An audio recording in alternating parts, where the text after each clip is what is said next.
What's going on, dudes and dudettes? Excuse my hair, it's right before I take a shower for the day. But you guys want to start off with at least just four quick things for the video that are more important, because I don't really have that much time to make a full video, but I will get that out at some point over the next couple of days. But yeah, start off with the big news. Duke does land the #1 overall player in the 2025 recruiting class for high school basketball, and Cooper Flagg. Obviously, he's #1, not only as a #1 player, #1 at his position, #1 in his state, all that good stuff, a 5-star. And yeah, we kind of just accepted and knew that this was going to happen. Luckily, it did officially. I knew he was supposed to do it last week, but like we said, with the tragedy that happened up there in his home state in Maine, it was kind of obvious why he wanted to wait at least a week. But yes, luckily, he did choose Duke pretty much over UConn, because he did cancel his trip to Kansas and all that stuff. So it kind of looked official that it was going to be Duke either way. But yes, I'm very excited about this, and hopefully he'll be able to get another couple of those guys he was at Countdown to Craziness at Duke with him on the roster, because it does look like Duke will lose quite a few guys. At least 5 to 6 guys, in my opinion, will be able to be in the draft next year. So they definitely need to load up once again, but getting the #1 player is a nice way to start, in my opinion. And then future USC recruiting in the class of 2026, they did get the #1 cornerback and probably like top 50, top 20 overall player, and Brandon Lockhart. You remember me mentioning him a few videos back, that his momentum and liking of USC was growing, but I didn't know he was going to commit right away, which is pretty nice. And yeah, obviously he's part of that class with the #1 quarterback, Julian Lewis, who's looking like a stud so far. And then another top local wide receiver, Jamarian Baker. Hopefully, if I remember that correctly, but I remember he was like a top 70 overall player as well. So I think as of right now, USC has the #1 recruiting class in 2026 with only 3 players. But things can change, because I think Lewis might be reclassifying and graduating a year early, so he will probably be in the 2025 class if things go all correct. But we'll have to wait and see on that. But yes, Brandon Lockhart, one of the better guys.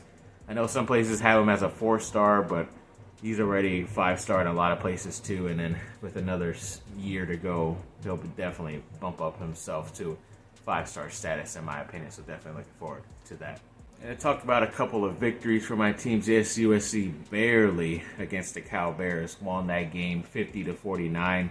They scored that touchdown late pretty quickly, so I knew Cal had a chance to at least come back and score, because it felt like the defense for USC wasn't doing anything as usual, so you could thank Alex Grinch for that. But yeah, I guess Cal had scored. I was in and out of the game. I didn't really want to watch, because I saw that USC was down by like 28-17 at half, and then by the time they were like coming back, I'm like, maybe they're coming back because I'm not watching. So I was just in and out on my tablet, and of course, luckily they did get the victory. But I guess the last play I saw was them stopping a 2-point conversion, because Cal was just going for the victory.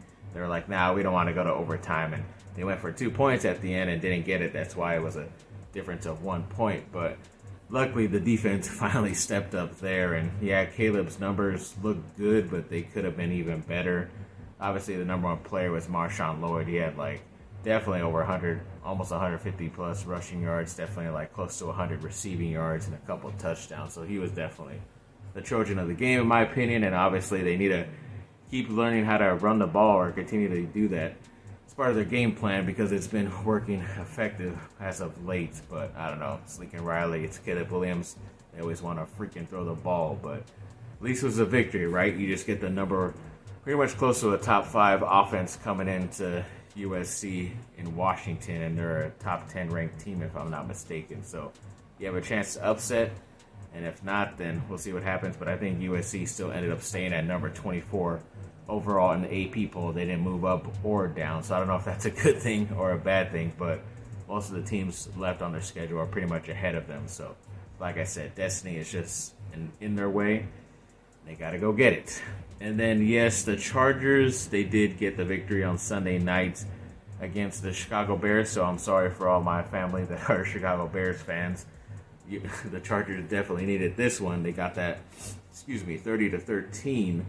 And I was in and out of that game too. I just kind of kept myself busy because, like I said, I wasn't going to try to watch most of these games. And of course, I kind of forced myself to watch a little bit more of the USC game. But once I saw on fantasy that Austin Eckler, the running back for the Chargers, was doing good, and I got a peek of that score, it was like 24-7 at that point in the third quarter. So I felt, at least the Chargers had a chance to win. You just don't know because it's the Chargers. But yeah, sadly, I did find out with the stats that in the highlights, that they only scored like 6 points after that. It wasn't even a touchdown. That's how they got to 30, and they gave up a late touchdown as well. But kind of wonders that you got up so easily, and then you kind of just stuttered and faltered and didn't score any more points, at least show some good ball movement and stuff. But I guess it was still enough because they only allowed one score, two. I guess it was like 7-6 basically in the second half. If you look at the scores to the Bears. But yeah, either way, Chargers got the victory. I know a couple other my teams didn't win, and my fantasy isn't looking good. I'm barely beating my brother by like 3 points, I think, and he has a pretty good player playing tonight for the Raiders. So of course I'm most likely going to lose that, but I will update you all on Tuesday whenever that official stats and stuff does happen. So we'll just have to wait and see, and hopefully he gets hurt on the first play. Not that it's going to end his career, just get him out of this game and don't get at least 3 points on that first play. So yeah, thanks for watching, people. Like and subscribe, comment down below. Let me know what y'all think. Have a great rest of your day. Bye. Fight on.